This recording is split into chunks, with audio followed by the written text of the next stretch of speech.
जी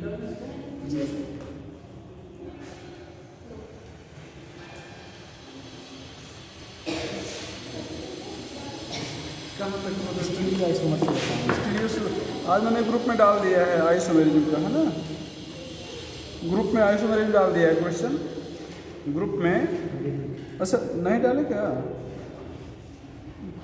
डाले तो थे कहीं, तो पता नहीं किस ग्रुप में, कहीं गलत ग्रुप में नहीं डाल दिए। कब डाले थे? आज? अभी अभी दोपहर में। रुक जाओ, नहीं आया। मुझे लग रहा है किसी और ग्रुप में डाल दिए। अच्छा इसमें डाल दिए, टीचर्स वाले में। ठीक है, टीचर्स वाले में डाल दिए, अभी हम डाल दे रहे हैं।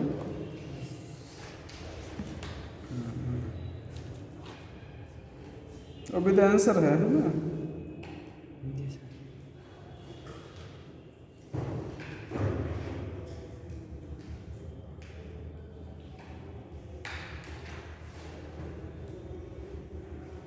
आप लोग करिए, इतना प्रैक्टिस है ना, बहुत सारा तो है। और कहीं नहीं बनता है तो बताइए। शायद अगले टेस्ट में आइसोमेरिज्म आए भी हैं। चलिए, केमिकल काइनेटिक्स में टी हाफ 50 मिनट दिया है और उसके बाद बोल रहा है कि 4 गुना घट जाएगा मटेरियल, उसमें कितना टाइम लगेगा 0 ऑर्डर रिएक्शन के लिए। उसका फार्मूला ऐसे लगेगा के बराबर 1 टी हाफ कोष्टक में ई नॉट वो मटेरियल डायरेक्टली होता है ना।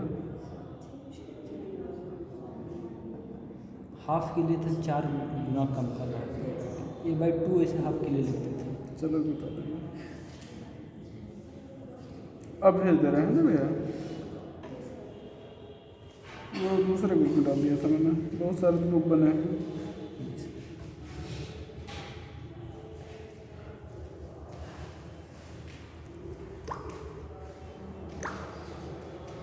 गया, ठीक है।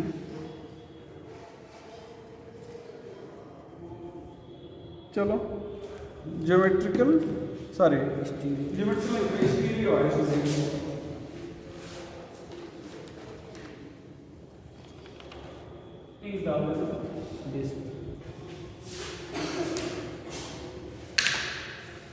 देखना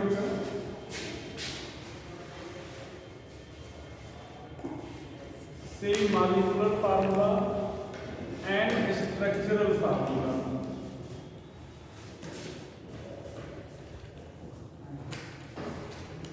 But different arrangement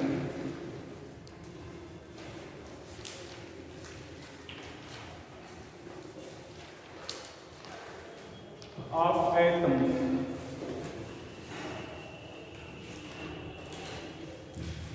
in space.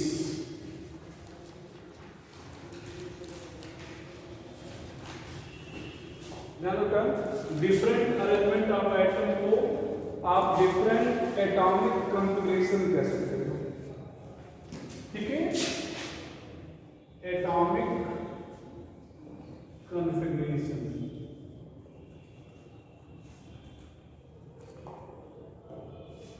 तो यहां पर भैया स्ट्रक्चरल मॉलिक्यूलर फार्मूला सेम होगा, लेकिन एटॉमिक कॉन्फ़िगरेशन क्या होगा, डिफरेंट होगा।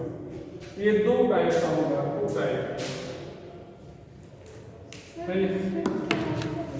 Different arrangement of atom in space, ध्यान है ना, arrangement of atom in space बोला गया है, या इसको बेटा ऐसे कह सकते हैं एटॉमिक कॉन्फ़िगरेशन डिफर करेगा, ठीक है। मतलब अगर ये अरेंजमेंट ऑफ एटम ऑप्शन में नहीं है तो हो सकता है कि डिफरेंट एटॉमिक कॉन्फ़िगरेशन, ठीक है।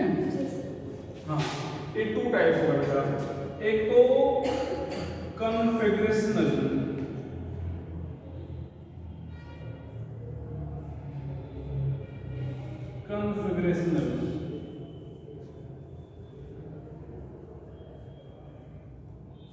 और दूसरा है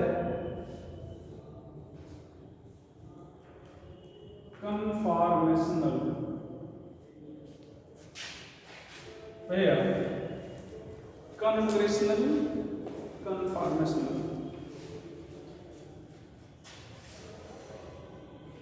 देखना बेटा सभी को, यहाँ पर fixed relative arrangement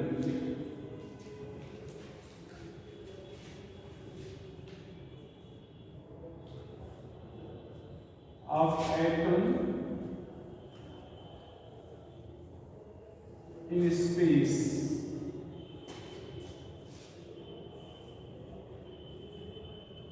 arises due to restricted rotation of bond.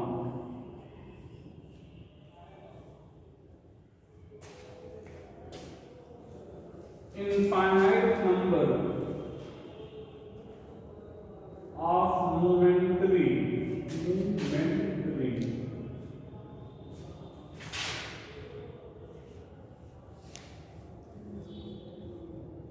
arrangement of atom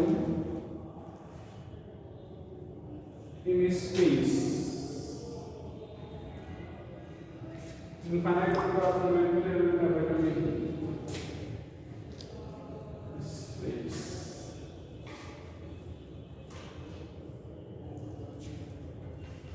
arises due to free rotation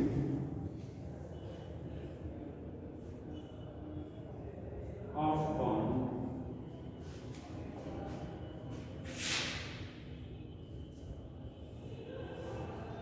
Each structure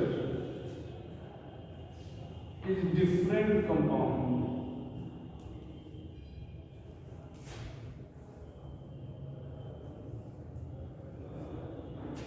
Each structure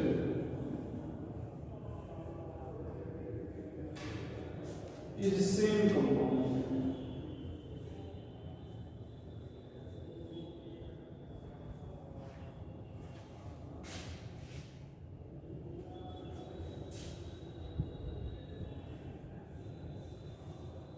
Slowly change into other.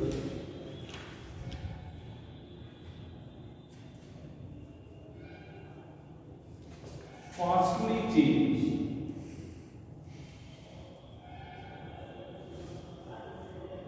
Into other. लिख लो फिर समझा रहा है सब। लिख लो फिर सबको समझा रहा है।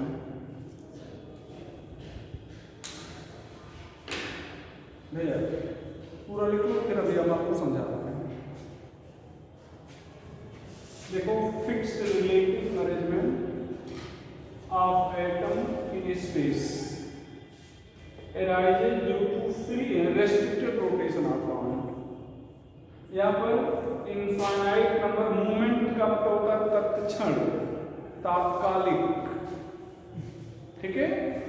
तो infinite number of momentary arrangement of atom in space arises due to free rotation of bond. यहाँ पर जितने भी स्ट्रक्चर हैं वो एक नए कंपाउंड हैं। Each structure is different compound, ठीक है। Each structure is same compound. यहाँ पर slowly change into other, fastly change into other. अब ध्यान दो, जैसे यहाँ पर क्या होता है, यहाँ पर ऐसे ये सिंगल बॉन्ड है, ऐसे फ्रीली रोटेट कर रहा है एक दूसरे पे ऐसे, ठीक है। अब यहाँ पर आप आइसोलेट नहीं कर पाएंगे किसी को, तो ये मोमेंटरी मतलब तत्क्षण, मतलब बहुत तात्कालिक है, बस रहा है ना। और यहाँ पर क्या है, ये रेस्ट्रिक्टेड रोटेशन है। जैसे ध्यान दो, ये देखो ये दोनों सेम फिंगर एक साइड में है, ये दोनों सेम एक साइड में है। अब ऐसे रोटेट करो, इसके बाद रोटेट नहीं करेगा, तो रोटेशन में रेस्ट्रिक्शन हो गया। और ये देखो सेम फिंगर अब एक साइड में हो गई। अब मान लो ये कार्बन मान लिया जाए, 1 कार्बन 2 कार्बन 3 कार्बन 4 कार्बन, इसको हाइड्रोजन मान रहे हैं, तो ये ब्यूट 2इन है। ब्यूट क्या है, 2इन। और ये दोनों सेम फिंगर एक साइड में, इसलिए सिस है, तो सिस ब्यूट 2इन। और ये ऐसे कर दिए तो क्या हो गया, ट्रांस ब्यूट 2इन। क्या हो गया, ट्रांस ब्यूट 2इन। तो सिस ब्यूट 2इन और ट्रांस ब्यूट 2इन दोनों अलग अलग कंपाउंड माने जाएंगे।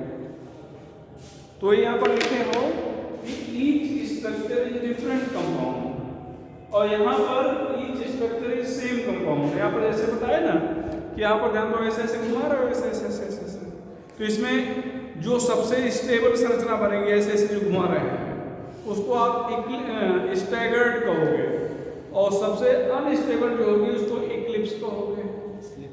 अभी सब पढ़ाएगा अभी वैसे ओरली। तो इक्लिप्स जैसे मान लो का एथेन ले रहे हैं, एथेन को मतलब एथेन में 2 कार्बन है, 1 कार्बन 2 कार्बन, ये बाकी 1 2 3 हाइड्रोजन, 1 2 3 हाइड्रोजन, ऐसे ऐसे घुमा रहे हैं। तो ये जब नजदीक होंगे ऐसे सभी तब इक्लिप्स है, और ये ऐसे दूर होंगे ये तो स्टैगर्ड है। तो सबसे स्टेबल वाला स्टैगर्ड है और सबसे अनस्टेबल वाला क्या है, इक्लिप्स। तो अब इसको स्टैगर्ड एथेन नहीं कहेंगे, इसको इक्लिप्स एथेन नहीं कहेंगे, बल्कि ये कहेंगे कि एथेन इक्लिप्स फॉर्म में है और एथेन स्टैगर्ड फॉर्म में है।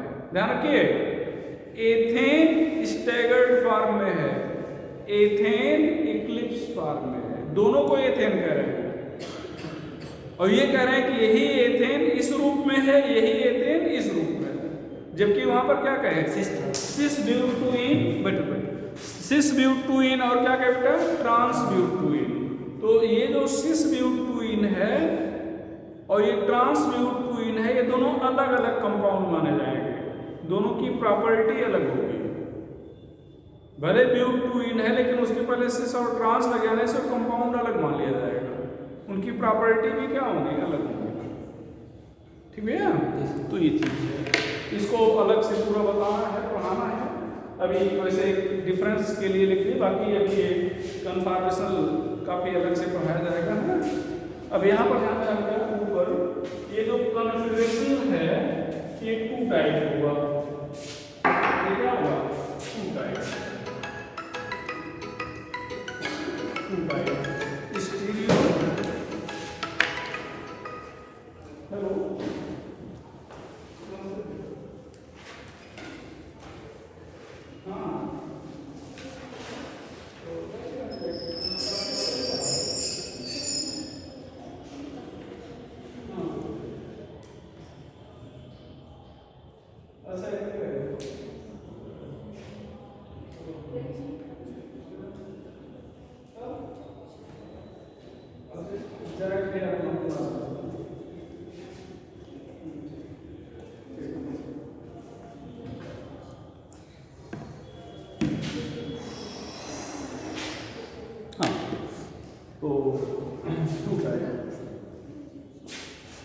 स्टीरियो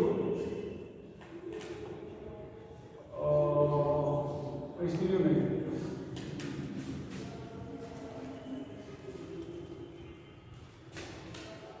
ज्योमेट्रिकल और ऑप्टिकल, ज्योमेट्रिकल और ऑप्टिकल। ठीक है,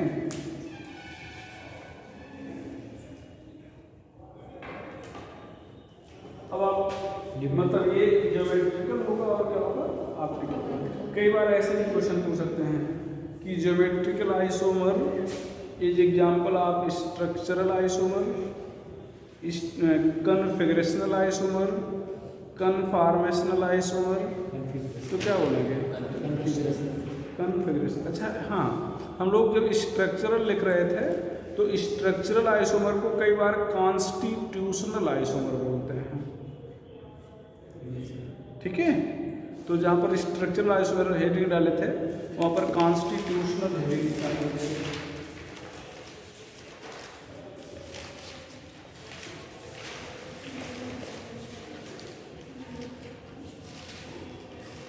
constitutional isomer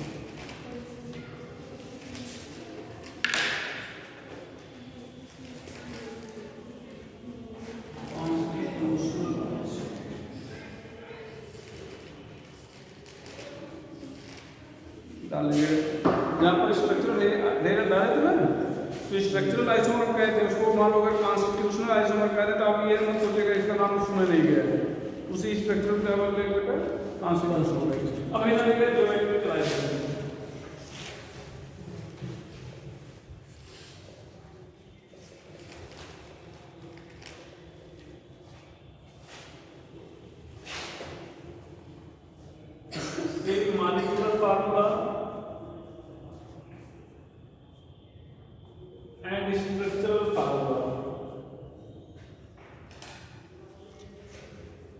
different arrangement in the material.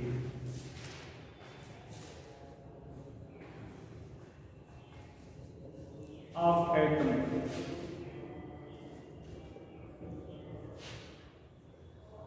are group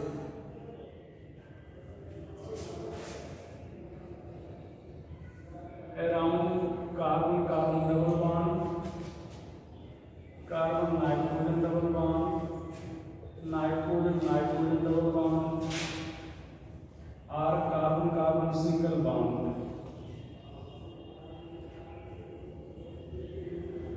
In cyclic compound.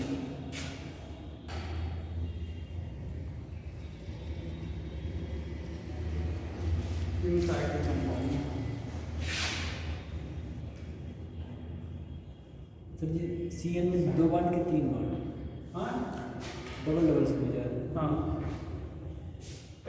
due to restricted rotation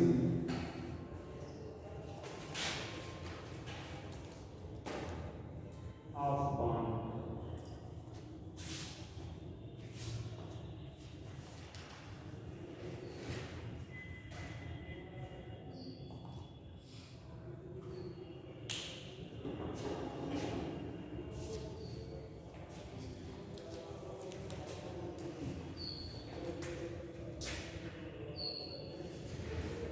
In carbon carbon double bond.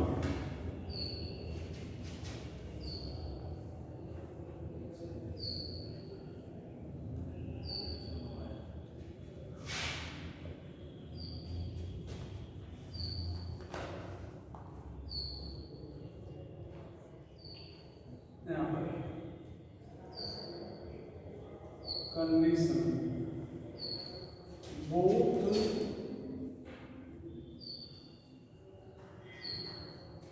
double bonded carbon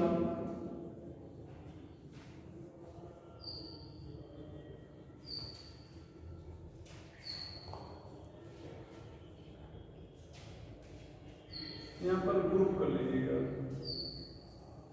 both group of double bonded carbon should be different.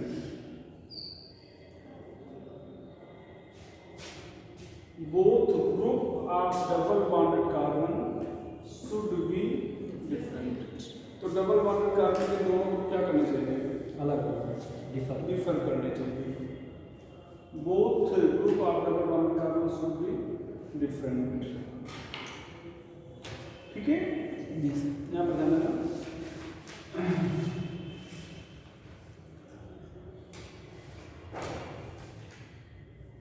Condition हाँ condition ये तो है, ये condition है ना.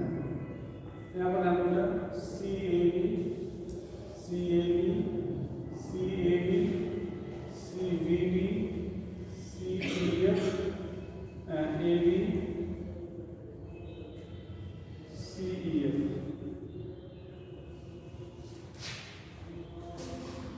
ठीक है? जी sir.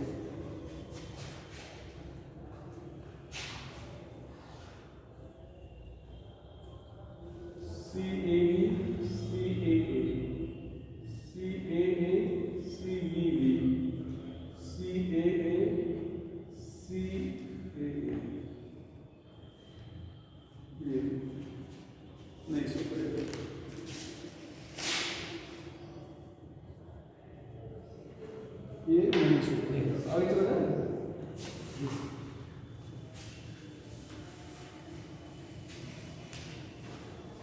हाँ अब ध्यान से देखो, अगर दोनों एटम का दोनों कार्बन का एक ही ग्रुप कॉमन है तो जो आइसोमेरिक होगी सिस ट्रांजिट टाइप की होगी, और कोई भी ग्रुप कॉमन नहीं है तो इजेड टाइप की होगी. जैसे यहाँ पर ध्यान दो, कोई भी ए बी है, यहाँ पर ना तो ए है ना तो बी है, तो ये इजेड टाइप का होगा.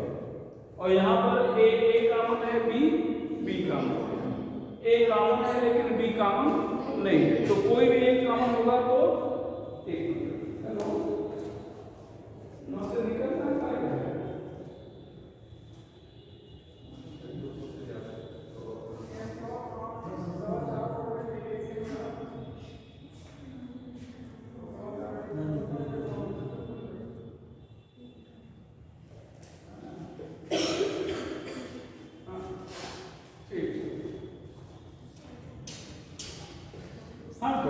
तो लिख लेंगे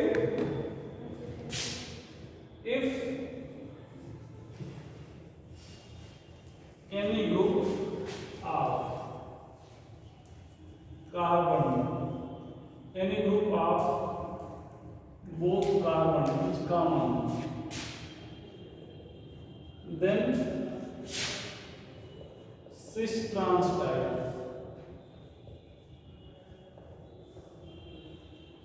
यहाँ पर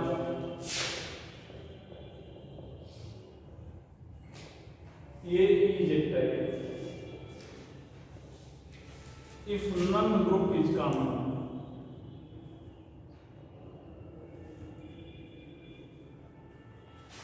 then beta EZ type, यहाँ पर cis trans में cis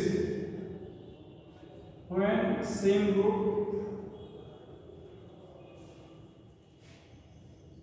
is on same side, यहाँ पर of double bonded carbon,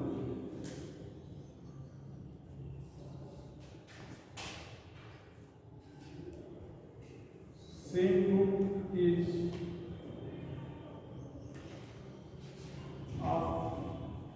on different type, same group is on different side.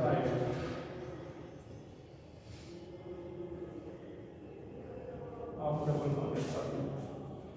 तो ध्यान रखना, अगर सेम ग्रुप सेम साइड में होगा तो सिस कहलाएगा और अपोजिट साइड में होगा तो क्या होगा, ट्रांस कहलाएगा। इधर समझा नहीं पाया? अच्छा, यहाँ पर कट कर दिया गया, मतलब यहाँ पर तो पाया नहीं जाएगा। क्यों नहीं पाया जाएगा? ये दोनों ग्रुप डिफर कर रहे हैं लेकिन ये दोनों सेम है, ये दोनों सेम है, ये दोनों भी सेम है, यहाँ तो सभी सेम है, ठीक है। तो इसको मिलाते हैं,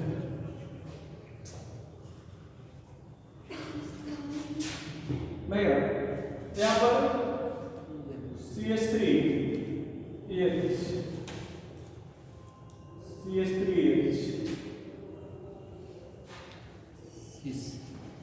सिस है, CH3H ये ट्रांस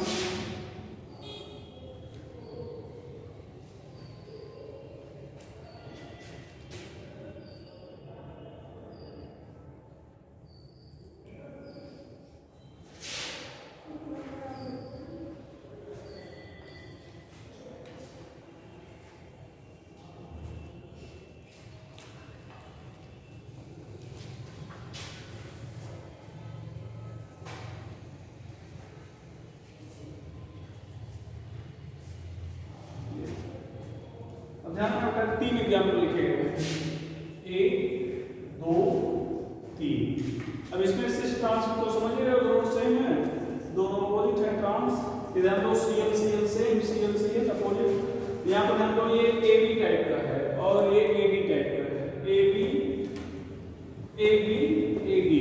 ठीक है। तो ये सेम साइड में है और ये चीज क्या है, अपोजिट साइड है, तो ये सिस हो गया, क्या हो गया, ट्रांस, ठीक है। इसको डालें क्या? Yes sir. प्रॉपर्टी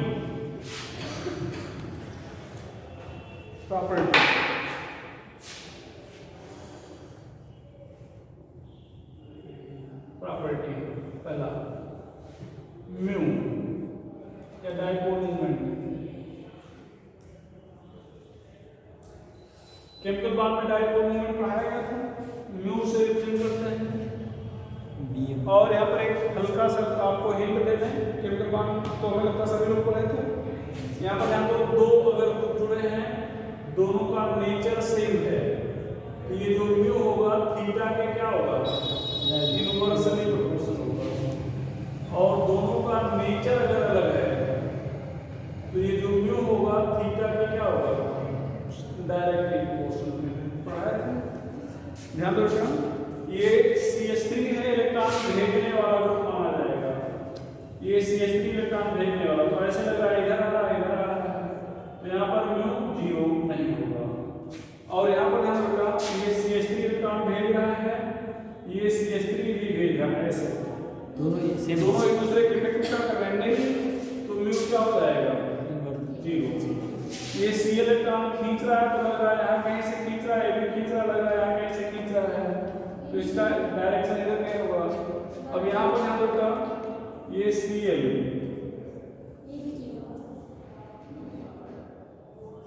ये इलेक्ट्रॉन खींच रहा है और ये इलेक्ट्रॉन खींच रहा है, तो जीरो होगा।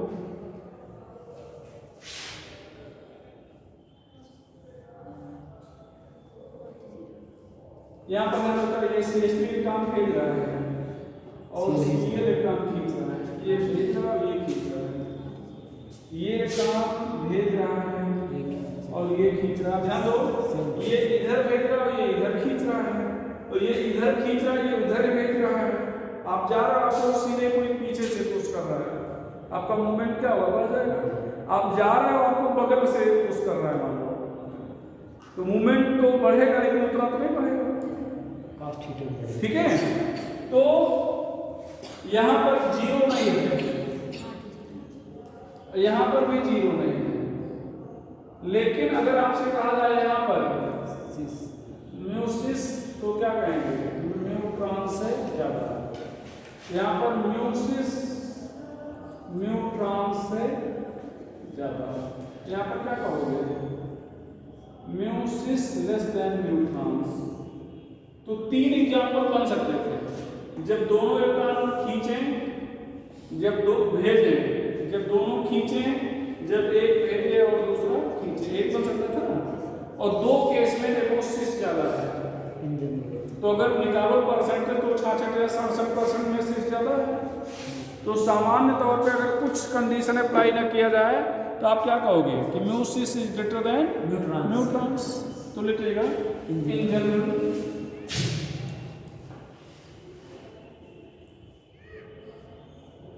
Meiosis greater than neutrons.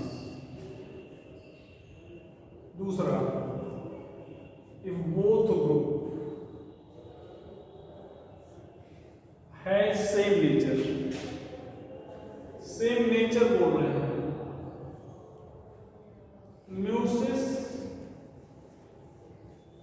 Greater than mu trans. If both group, यहाँ पर example 1 2 has opposite nature,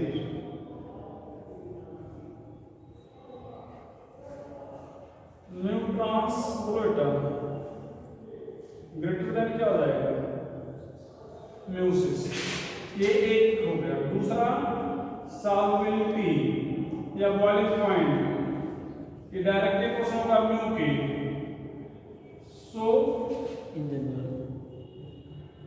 So cis greater than trans. Solubility, ये भी म्यू के डायरेक्टली क्वेश्चन होगा। So cis greater than trans। भैया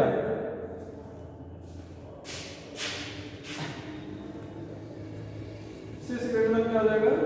ट्रांस। इसके मेल्टिंग पॉइंट, ये depend करेगा सिमेट्री पर।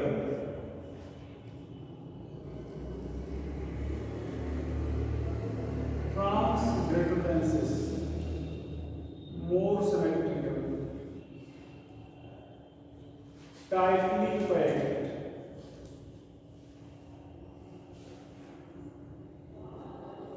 इन लैटिस,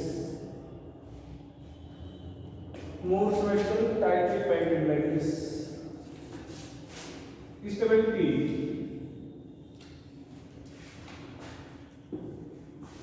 stability,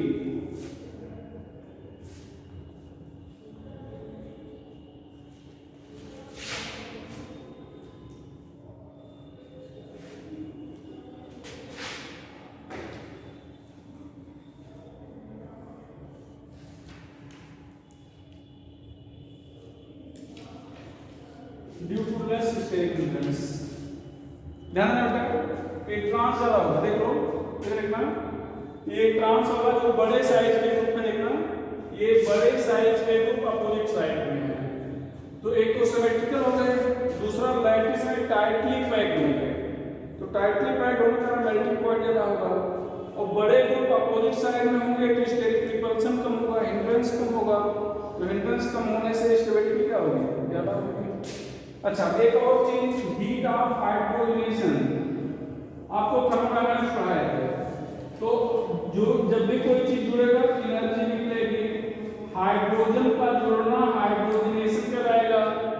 हाइड्रोजन का जुड़ना क्या कहलाएगा, हाइड्रोजनेशन। तो अब हाइड्रोजन के जुड़ने पर जो एनर्जी निकलेगी उसको क्या कहेंगे, हीट ऑफ हाइड्रोजनेशन कहेंगे। क्या कहेंगे, हीट ऑफ हाइड्रोजनेशन। और ये जो हीट ऑफ हाइड्रोजनेशन है, ये जो एक साइड लिख रहे हैं, तो ये heat of hydrogenation inversely proportional by stability है।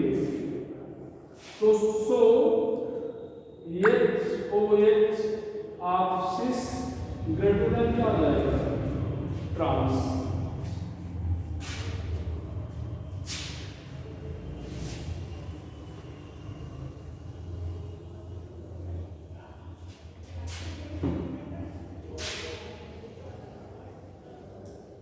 Acidic nature,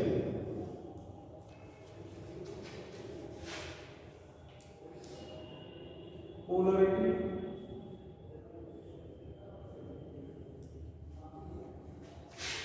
so cis greater than trans, pH inversely proportional acidic strength,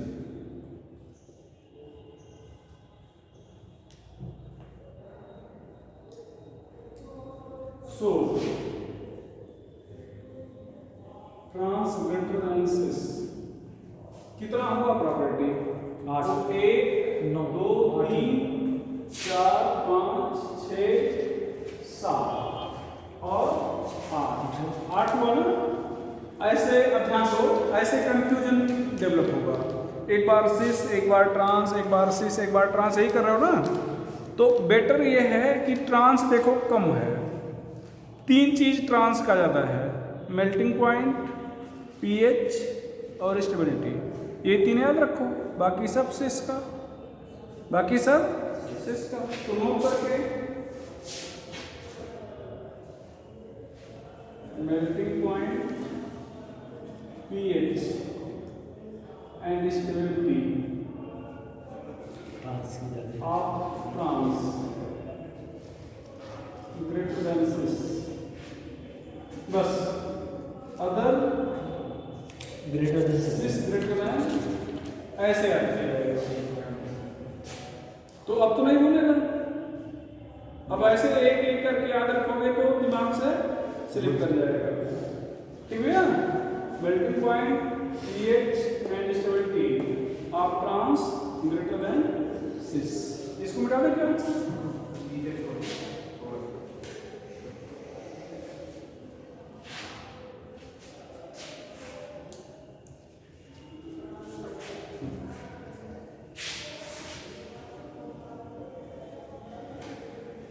which has mu equal to 0।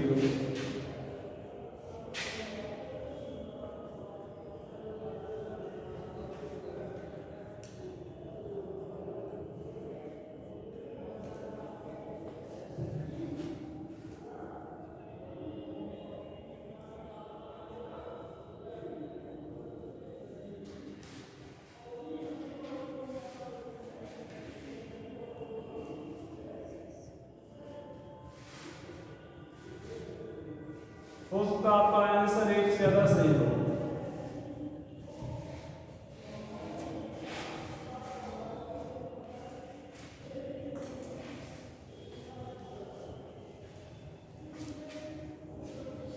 ध्यान दो, सिस का तो कभी 0 होगा नहीं, कभी भी 0 नहीं होगा। तो सिस को हटा दो, ट्रांस पे विचार करो। ट्रांस बी दो में बी जो ट्रांस पे विचार करो, और ट्रांस भी तब 0 होगा जब रूट वर्ड इवन हो। जैसे ये बी पे है और ये पेंट है, पेंट नहीं होगा। तो एक साइड में 2 कार्बन हो जाएंगे, एक साइड में क्या हो जाएंगे 3, तब तो नहीं होगा, ठीक है। तो ये हो जाएगा। और ये 1,2-डाइक्लोरोइथाइन देखो, ये यहाँ पर है लगा, इधर देखो हाइब्रिडाइजेशन, यहाँ पर sp है, 180 क्यों sp है, 2 सिग्मा मान रहे हैं, 1 2 सिग्मा मान रहे हैं, 1 2 sp 180 लीनियर। हाँ, तो sp होता है, sp है तो इसका मतलब 180 डिग्री होगा, लीनियर। तो 180 डिग्री इसका मतलब ये क्या है, लीनियर है, और ये भी क्या है, लीनियर, तो ये इधर खींच रहा है, ये इधर खींच रहा है, इक्वल है। तो इक्वली अपोजिट है कि नहीं, इसका मतलब इक्वल क्या हो जाएगा, 0 हो जाएगा। इसको क्या बोले भैया,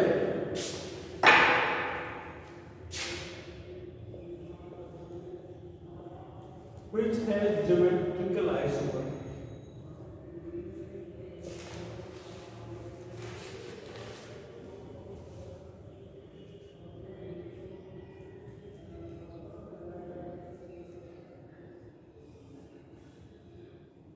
ज्योमेट्री पढ़ा है। अच्छा हाँ कुछ नहीं सर।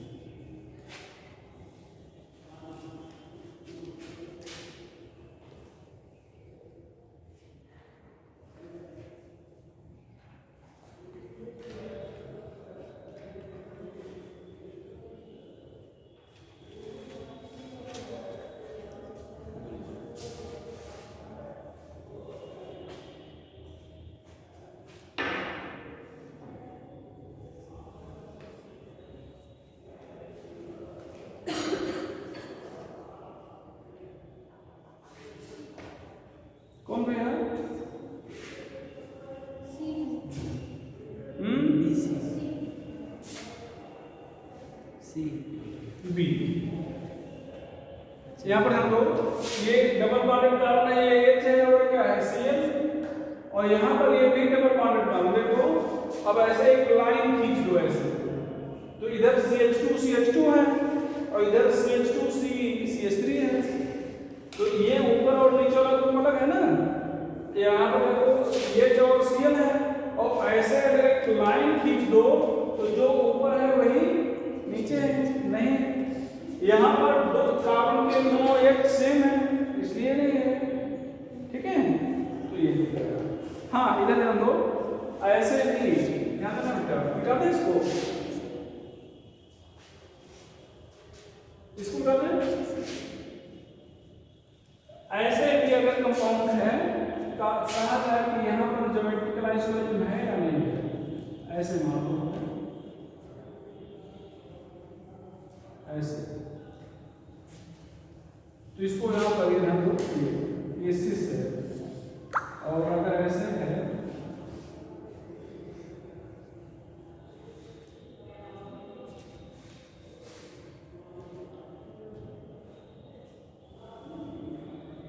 ये ट्रांस है,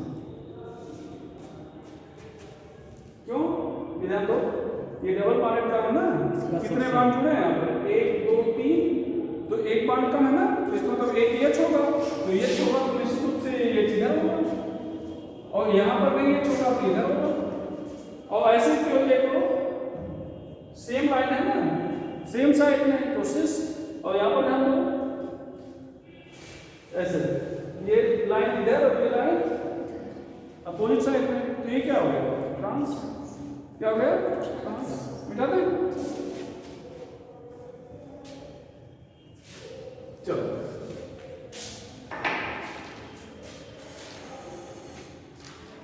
geometrical isomerism in compound having more than one double bond in alternate manner.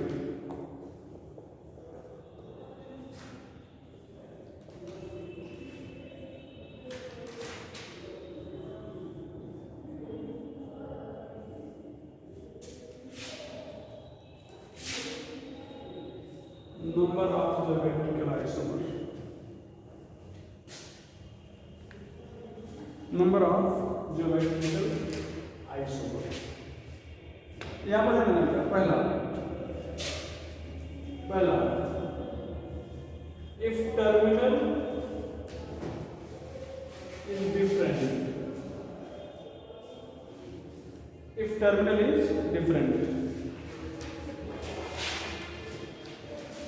number of geometrical isomers 2 power n, n number of double bond, n number of double bond, इधर देखो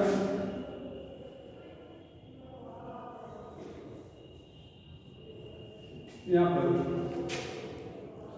geometrical isomer 2 power 2 that is 4, that is 4, इधर पर क्या है? अच्छा थोड़ा सा समझ लीजिएगा, वैसे ये आपसे पूछा जाए इसकी संभावना बहुत कम है, ना के बराबर है। फिर बता क्यों रहे हैं? बता इसलिए दे रहे हैं कि कॉम्पिटिटिव बुक पढ़ोगे तो उसमें बनाया गया है, ना कॉम्पिटिटिव बुक पढ़ोगे पढ़ाया गया है। कोई आपका दोस्त कहीं पढ़ा होगा, उसको कोई टीचर पढ़ाया होगा तो आपको लगेगा अरे यहाँ पढ़ाया नहीं गया। बहुत सारी चीज़ें ऐसी हैं, लेकिन हम उन चीज़ों को जरूर आपको पढ़ाने के बाद बता देंगे कि ये इसकी संभावना लगभग ना के बराबर है। ठीक है, बता दे रहे हैं, समझा दे रहे हैं। देखना बेटा कितने बनेंगे? अच्छा आप 4 बनेंगे, और कैसे बनेंगे इसको अलग अलग करके देखो, बस केवल इतने को देखो। एक डबल बॉन्ड, दूसरे से कोई मतलब नहीं। तो एक डबल बॉन्ड हम लेंगे, अब ध्यान दो ये CH3 है, इस डबल बॉन्डेड कार्बन का जो CH3 और ये जुड़ा है, तो डबल बॉन्डेड कार्बन आपने लिख लिया, CH3 जोड़ दिया, H जोड़ दिया, फिर डबल बॉन्ड खींच लिया। अब इस डबल बॉन्ड से क्या जुड़ा? H जुड़ा है ना, देख लो भाई ये H जुड़ा है नहीं जुड़ा है? तो H जुड़ा है तो H कर दिए, और H के बाद जो भी चीजें हैं इसको उधर दिखा दे रहे हैं।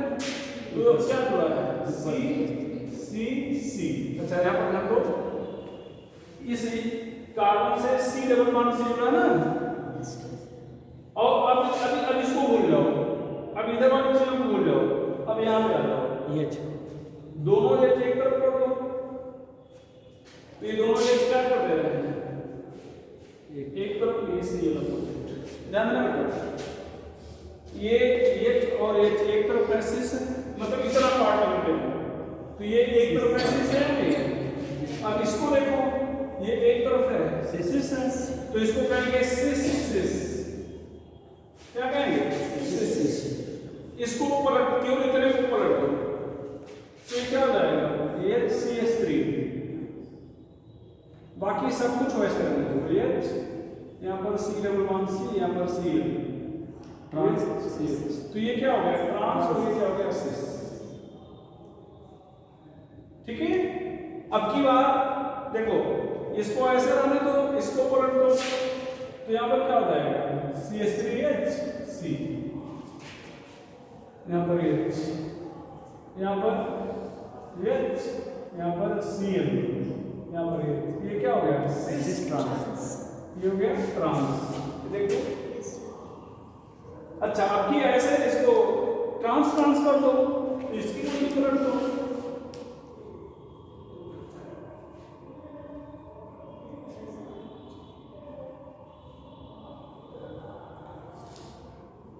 ये देखो ट्रांस, और ये क्या हो गया? ट्रांस।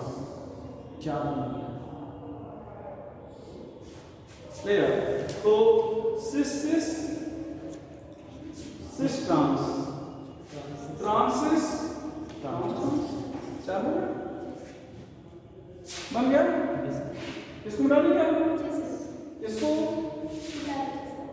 Terminal is same. अब यहां पर 2 फार्मूला हो जाएंगे। पहला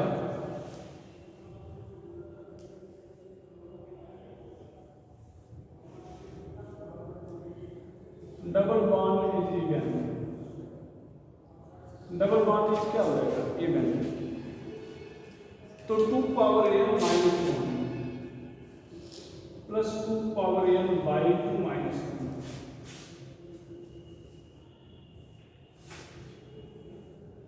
ठीक है। अब यहां पर हम लोग इस Cl को CH3 कर रहे हैं, फार्मूला अप्लाई कर दो। तो 2 पावर कितना 2 minus 1 plus 2 power 2 by 2 minus 1, तो 2 पावर 1 2 पावर 0 2 प्लस 1 कितना हो जाएगा 3।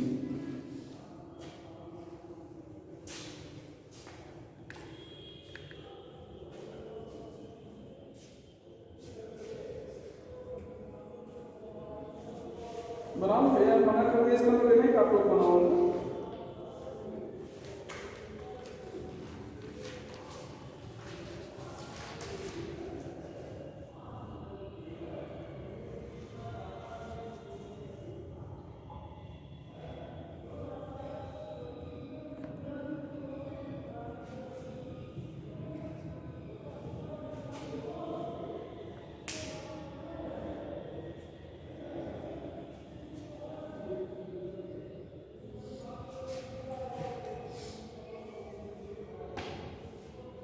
अच्छा, अब यहाँ पर हम लोग ध्यान देना, इधर हमको समझना रखना नहीं बेटा।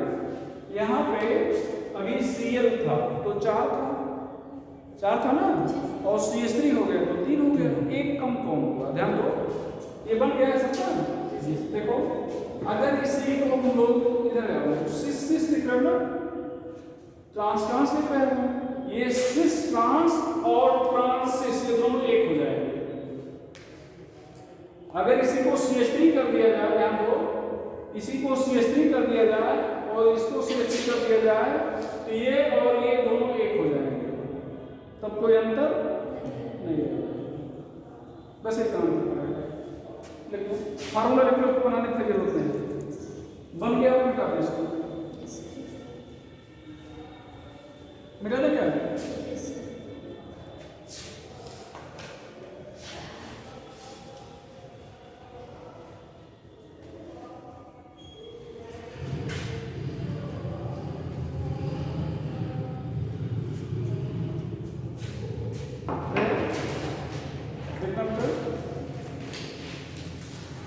if double bond R,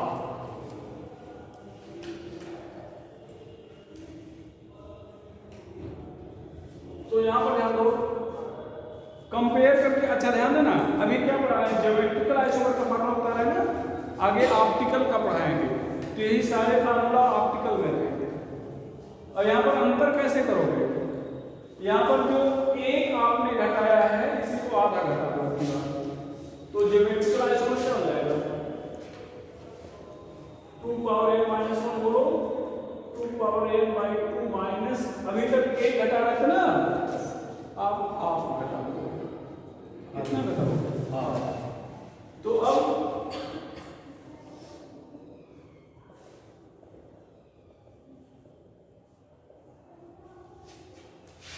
बोलो 1 2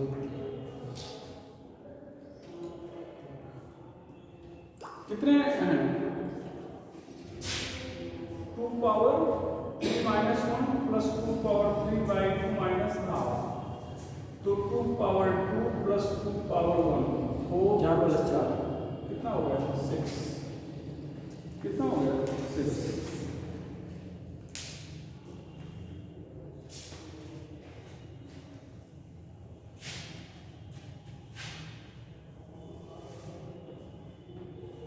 तो ये फार्मूला भी आपको बता दिए ज्योमेट्रिकल आइसोमर।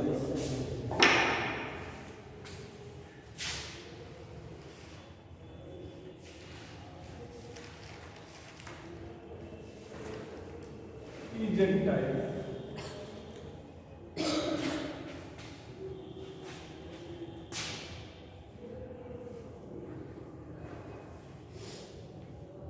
इंटीजन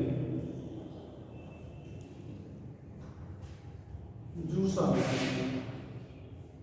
लैटिन वर्ड है, इसका मतलब होता है अपोजिट, और फ्रेंच वर्ड है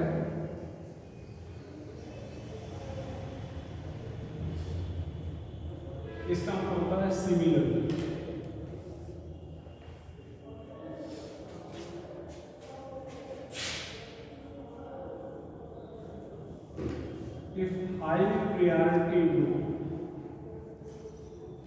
is on same side.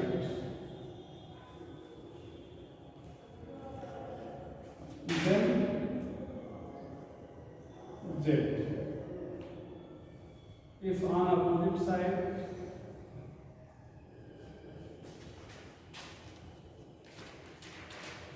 then S. Sorry, E. ध्यान रखना, ये ध्यान दो। जैसे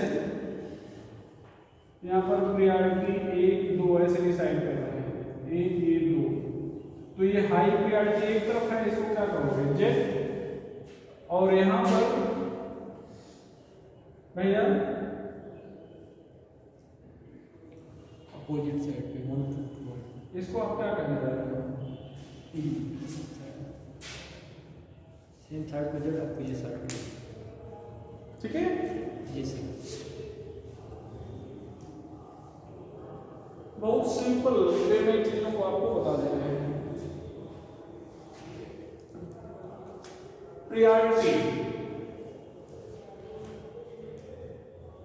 आपको प्रियॉरिटी पर सुप्रियॉरिटी, प्रियॉरिटी को पी से रिप्रेजेंट करेंगे, किससे, पी से। इन केस आप मोड बैठा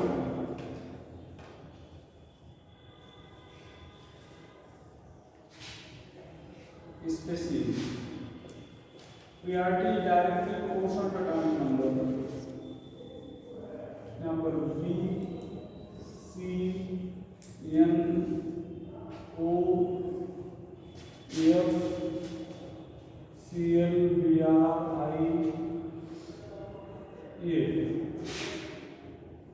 एटॉमिक नंबर बढ़ रहा है, प्रियॉरिटी क्या होगी, अगर आप कहो तो इधर कोई आपने डी आई जो बना है जेड वाले, हाँ वो क्या है, एक है गोला कर दिया, और नीचे एक है गोला कर दिया, 2 है गोला कर दिया, ये भी दो है, इसको क्या दें, इसको। अच्छा अब देखना दूसरा पॉइंट क्या है, in case of isotopes priority directly proportional to atomic weight, 1h1 1h2 1h3।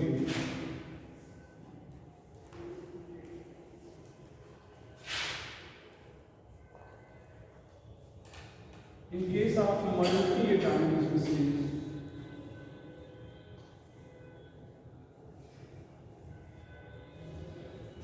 priority directly proportional to atomic number of first atom.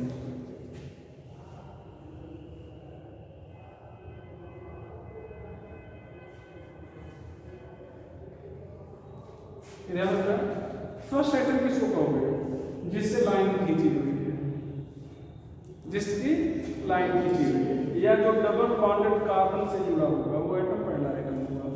तो यहाँ पर पहला क्या है, कार्बन नाइट्रोजन ऑक्सीजन, किसका एटॉमिक नंबर ज्यादा है, ऑक्सीजन का, तो प्रियॉरिटी 1 प्रियॉरिटी 2 प्रियॉरिटी 3, यहाँ पर atomic number priority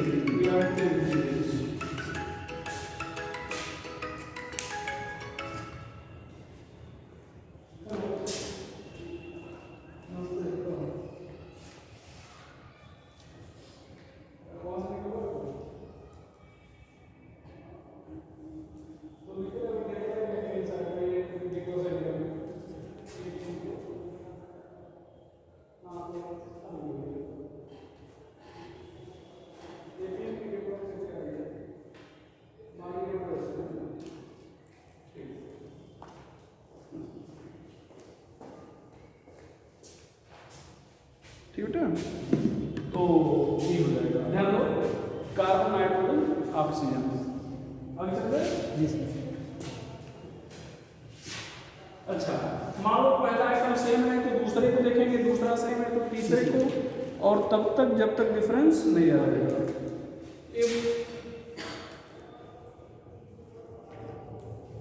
first atom is same, then second is considered, and so on. First atom is same, then second is considered, and so on. मतलब इसी तरह से आगे भी ध्यान देना बेटा, ध्यान दो, so on. यहाँ पर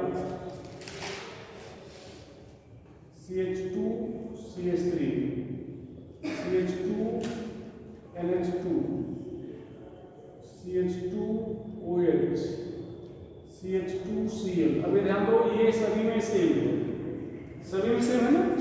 अच्छा, दूसरा एटम किसको मानोगे? जैसे पहला कार्बन हो गया, दूसरा हाइड्रोजन हो गया, तो दूसरा हाइड्रोजन नहीं मानेंगे, जिसका एटॉमिक नंबर ज्यादा होगा उसको मानेंगे. ध्यान दो, ऐसे समझो, ये कार्बन, ये हाइड्रोजन, हाइड्रोजन, ये कार्बन, ये है ना ऐसे.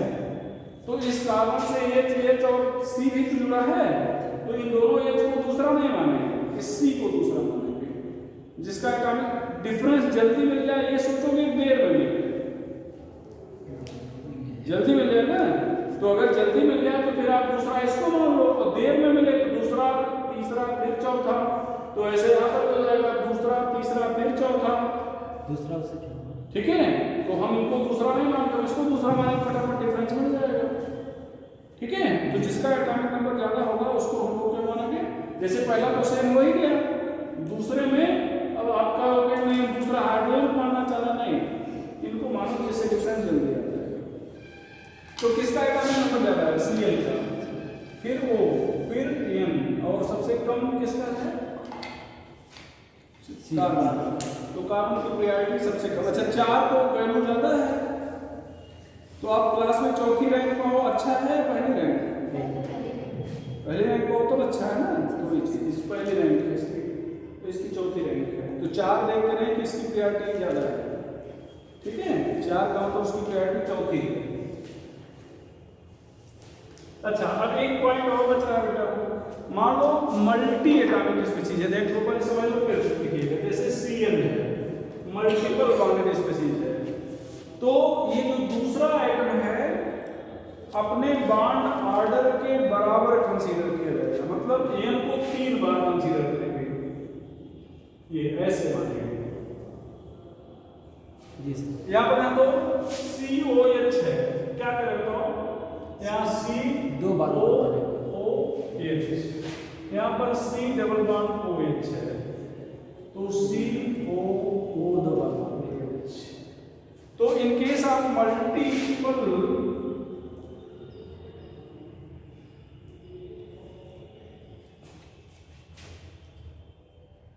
bonded species, second atom is considered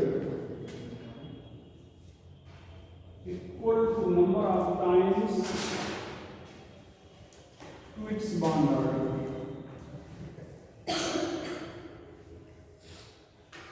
Number of times to its bond order. तो अपने बॉन्ड ऑर्डर के बराबर माना जाएगा. ठीक है यार. तो यहाँ पर ध्यान दो. अच्छा, अब ध्यान दो, बॉन्ड ऑर्डर इसका कितना आ गया? 3, तो 3 बार माना गया. ठीक है, यहाँ पर 2 माना गया, यहाँ पर भी ये 2. अब किसको प्रायोरिटी, किसको ज्यादा बोलेंगे, किसकी प्रायोरिटी ज्यादा? बताओ बेटा, बताओ भैया, बताओ बेटा, किसकी प्रायोरिटी 1 माना जाएगा? अब देखो इसकी, देखो पहला आइटम कार्बन, कार्बन, कार्बन, ऐसे देखो. दूसरा ऑक्सीजन, ऑक्सीजन, नाइट्रोजन. तो नाइट्रोजन का एटॉमिक नंबर ज्यादा है कि ऑक्सीजन का ज्यादा है? इसका मतलब इन तीनों में इसकी प्रायोरिटी कम हो गई, कम हो गई ना भाई. दूसरा यहाँ पर क्या है? नाइट्रोजन, यहाँ पर ऑक्सीजन है, तो ऑक्सीजन का एटॉमिक नंबर ज्यादा है. अब तीसरा देखा जाए ऑक्सीजन, ऑक्सीजन. चौथा देखा जाए हाइड्रोजन, ऑक्सीजन, ऑक्सीजन ज्यादा, तो ऑक्सीजन का ज्यादा है. इसका मतलब इन दोनों में इसकी प्रायोरिटी ज्यादा है. तो ये प्रायोरिटी 1 हो गया, ये प्रायोरिटी क्या हो गया? 2, और ये प्रायोरिटी क्या हो गया? 3. ठीक है बेटा, अब तो समझ जाओगे ना.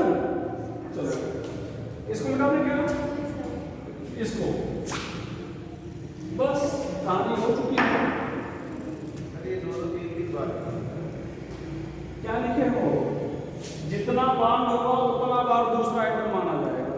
कितना बाउंड है 3, तो 3 बार माना गया। कितना बाउंड है तो 2 बार। वही तो है स्टेटमेंट लिखे हो। बताओ बेटा भैया कहाँ डाउन करो, इसे पूरे कार्बन की वो बॉन्ड नहीं लगाया कहाँ दूसरे वाले यहाँ पे नहीं हाँ। ये वाला, अरे छूट गया, ठीक है।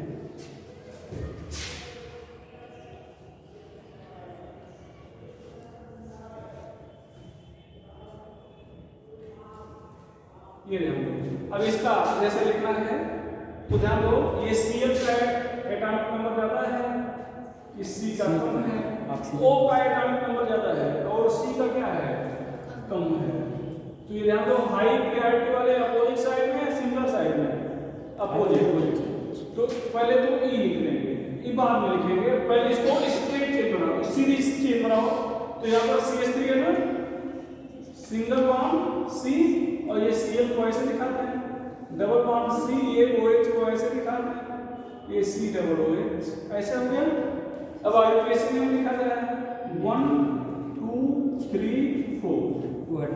अब ये दोनों सब्स्टिट्यूएंट मान ले जाएंगे 3 किलो। तो यहाँ पर पहले लिखेंगे E, और क्या लिखेंगे 3 chloro 2 hydroxy, root word but but, 2E primary suffix 2E, 1 basis 1 basis.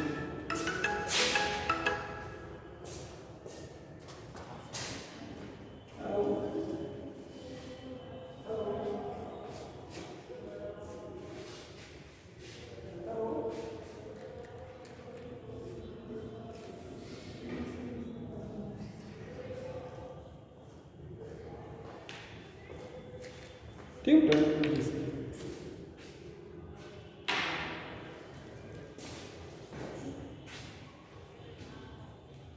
अंदरो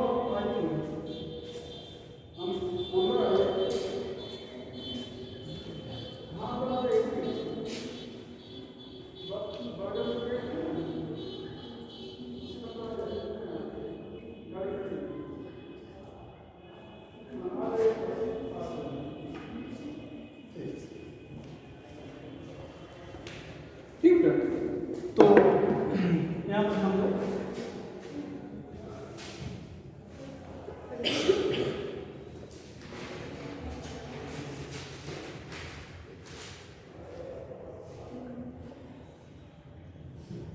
क्या करेंगे, C है और ये है नाइट्रोजन, C है और वो है ऑक्सीजन।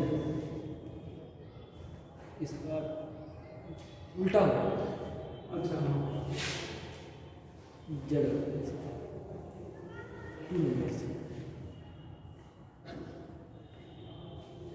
तो क्या लिखेंगे, इसको भी वैसे सीधे कर दो। CH3 यहाँ पर क्या NH2 बोलो बेटा, C यहाँ पर OH C डबल OH, तो क्या हो जाएगा Z या E Z 3 amino 2 hydroxy but root word but 2E 1 OH। अब तो बता लोगे ना भैया, इधर तो मिटा है, इसको क्या है। कई बार ऐसे ग्रुप में कार्बन आप दिख जाएगा आपको, देखो बहुत आसान है, ऐसे करना कुछ नहीं है, ऐसे ध्यान दो, बस ऐसे हाथ रख दो, ये दोनों।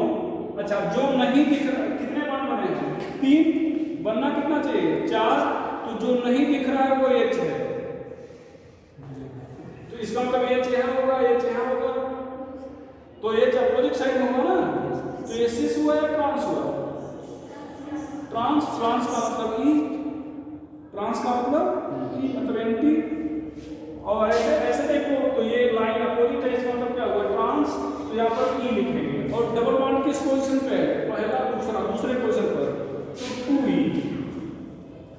और मैं यहाँ से चले, ये तीसरा है, फिर कहाँ पे है, चौथे पे है, तो अब इसको देखो, ये भी तो अपोजिट हुआ, कामा 2e, तो 2e कामा 2e, कामा 4e। और कितने काम हो गए, 1 2 3 4 5 6, हेक्सा 2 4 डाई। इसको कौन बताएगा पट से, इसको बताओ, इसको बताओ।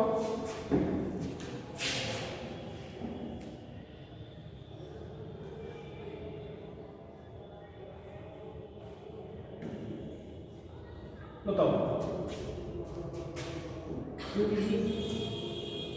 4z hexa 2 4 die.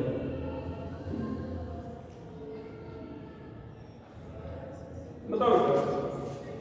अब ये देखो इतना, ये क्या है, सिस है ट्रांस, ये क्या है इतना, ये दोनों लाइन अपोजिट है सेम साइड में, अपोजिट तो ये हो गया, और ये दोनों लाइन